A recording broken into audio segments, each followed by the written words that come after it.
Trine Sondergaard's work is marked by a precision and sensibility that coexists with a rigorous integration of the medium of photography and its boundaries. Trine Sondergaard, born in 1972, is a Danish photographer from Grenaa, Denmark.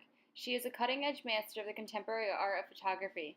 But before she became a master of contemporary photography, she told herself she wanted to be a real artist.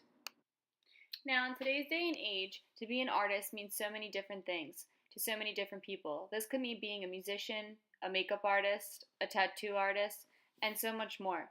To Sondergaard, to be a real artist meant to be an artist who draws and paints and someone who studied at the Academy of Fine Arts. Although Sondergaard did practice drawing and painting for a few years, she realized quickly this wasn't what she was meant to do. She wanted to take her talent of drawing and painting and incorporate it into photography. She felt as though photography was more of a reality. In Chapter 6, Moments in History, it talks about the important features and themes of many artists. Sondergaard is one of the artists that are spoke about in this chapter. I felt as though Trine Sondergaard was one of the most interesting. This chapter talks about the important features and themes of many artists that practice contemporary art photography, and Sondergaard is one of them. The feature and themes of Sondergaard's art is what really intrigues me.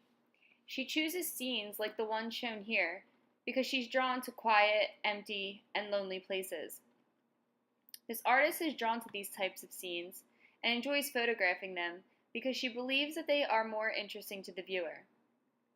These rooms that she enters aren't just empty, but she knows that people have once lived here. They live their lives here, and they have stories that should be told through Sondergaard's photography. This is why Sondergaard fits into the chapter Moments in History, because she photographs these rooms that have history to them. She knows that these places that look like empty shells to anyone else have true meaning, which are a part of history. This disappearing time that she sees in these empty rooms, Sondergaard freezes them with photography. You see here pictures of empty rooms, with doors some opened all the way, some opened only slightly. She believes these doors create passages between each room in the photographs. These doors aren't opened slightly wider than the other just because.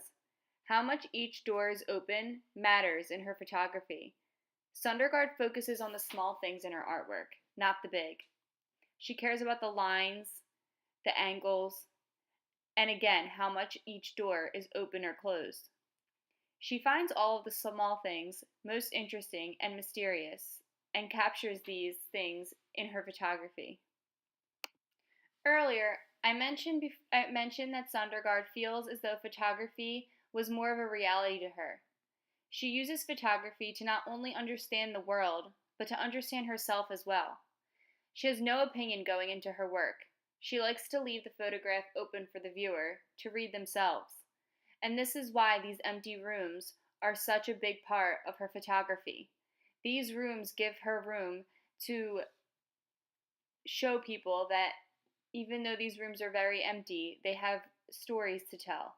And the viewer is able to create their own stories even if they don't see what Sondergaard sees. Sondergaard knows what type of theme that she likes, but she doesn't necessarily know exactly what she is going to photograph through her artwork. Sondergaard wants to be free to be an artist and someone who does not need to put words to her photos. She wants the viewer to be able to put their own words to her artwork.